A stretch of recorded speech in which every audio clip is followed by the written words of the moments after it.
Hey guys, how you doing? It's me, Alan. I did this last night, but I fell asleep unfortunately, so I wish I had it up a little bit more quicker. But I got all my notes for the pre-match press conference with Brendan Rodgers, and if you actually look there, my handwriting for once is actually really quite neat.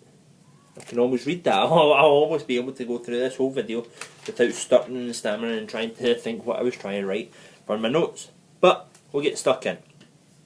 So, first question had to be about Balotelli and the penalty. So he was asked about Balotelli and the penalty. You know, it's been a drama. A lot more made out of it than what really needed to be. He said the players on the pitch, when they started, when they started the game, and he goes through this a couple more times, so I'm not going to spend too much time on it at this point. But when they started the game, Henderson was supposed to take the penalty.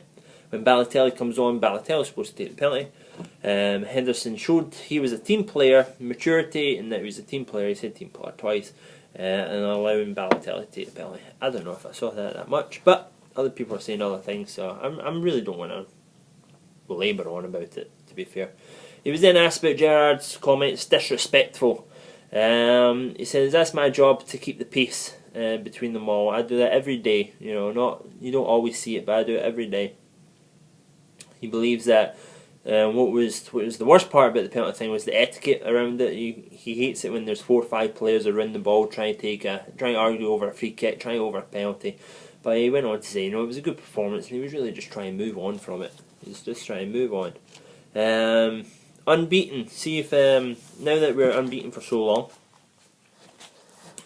does that give you great satisfaction since the start of the season when he was getting heavily criticised? He says, when you're not winning games, you're open to that criticism. The key is to get back to our identity. The criticism will come when you're not playing well, but 18 goals in the last 15 minutes of the game shows that we have a good mentality and a good drive to go on and win games. He was asked about Southampton.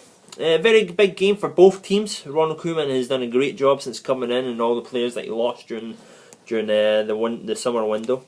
Says it looks like the Southampton really have an established team now since they went all the way down to Division League 1 and came their way back up. They've really established themselves as a team, found their identity. They have outstanding players. We have the tools to win anywhere, to go away and win anywhere, so he's confident, but he wants to show respect to Southampton at the same time.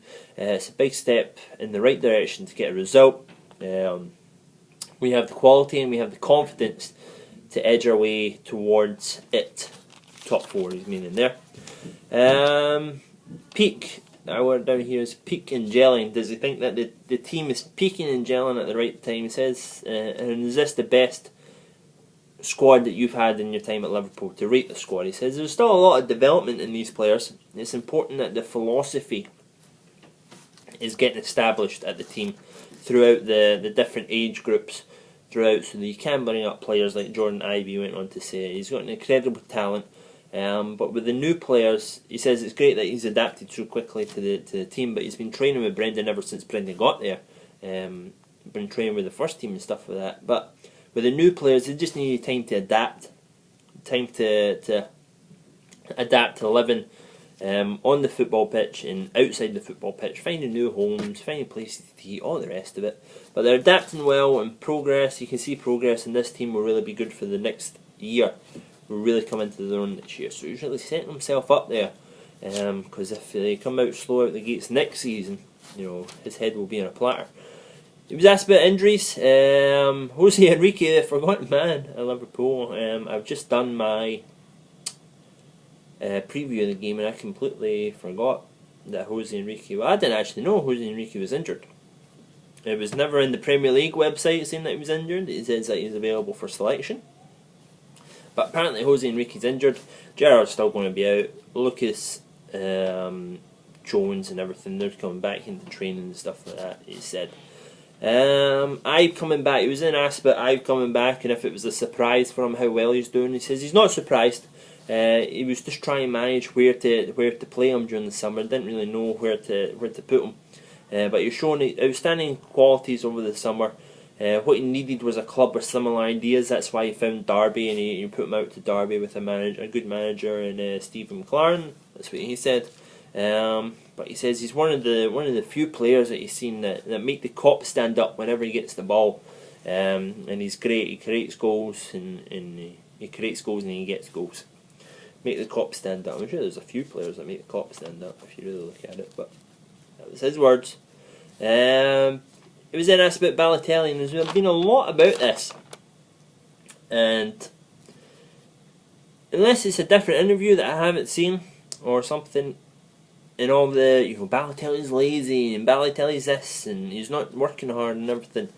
From what I write down from my notes when I watch it, I never heard him say that one time. He says that Balotelli wants to contribute.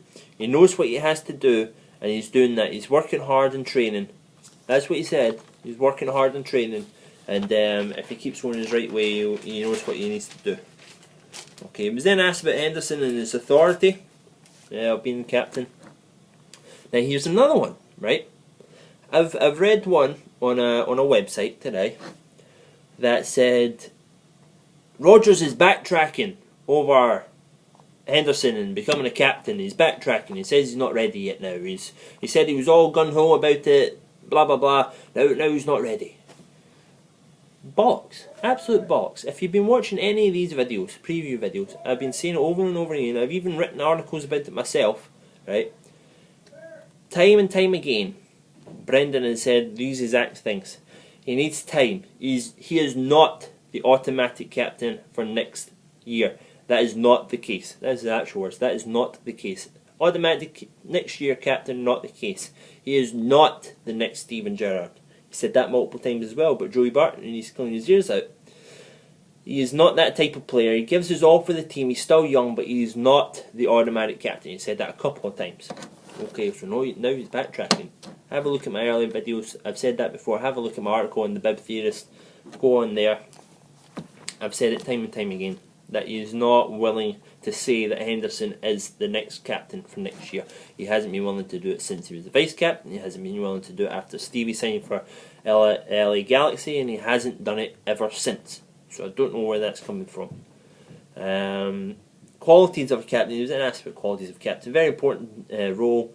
It's a huge role. Henderson fits in well. He was talking about the vice captaincy role at that point. Henderson fits in well at that point. He was then asked about to clarify the penalty takers. Steven Gerrard is number 1, Ballo is number 2, and then after that, if both players are not on the pitch at the same time, so if both players are on the pitch at the same time, Gerrard's the man.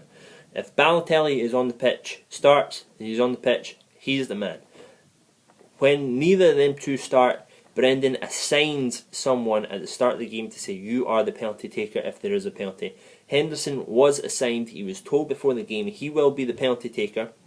Balotelli then comes on. A little bit of confusion about who and what and where and everything else. Balotelli should have been the person to take the penalty because of his record in Europe and all the big games. So that's why he took the penalty. Assigned responsibility. Every game he assigned someone. If Ricky Lambert was there, Ricky Lambert would have been the one that was assigned the responsibility to take it. It's just about etiquette. There's no real drama there. So guys, that was it. Make sure you check out on the Bib Theorist. Check out my article. Follow me on Twitter because I'll be tweeting it all day because I wrote that ages ago. I'm getting a little bit annoyed about the misquoting and stuff like that people go on. Lazy journalism, really. And make sure you follow me on Twitter, like I said, at Lfcredchat. You'll find my article on there. I've done one or two about it. I've got one about maybe Colin Pascoe's comments about Emre Can becoming the captain of the future. Not next, but of the future. And then you also have Henderson and Rodgers' refusal. And make sure you check it when I posted that on the Bib Theorist, because you'll see that it's maybe about 3, 4, 5 weeks ago now. I wrote that, so there's no, oh, he's backtracking. It's what he's always said. So, make sure you comments down below, guys. If you disagree with me, if you agree with me, if you just want to talk about Liverpool. Thumbs up the video if you liked it. Thumbs down if you didn't. Make sure that you subscribe to the channel either up here or down here. I'm really trying to grow it, really trying to push it. I'm doing really well at the moment. Close to my targets for the month, and there were some pretty hefty targets. But thanks guys. If you like my videos, make sure you share them with your friends and everything else. But have a good one, guys, and I'll see you soon. Bye bye. Stay safe. Bye bye.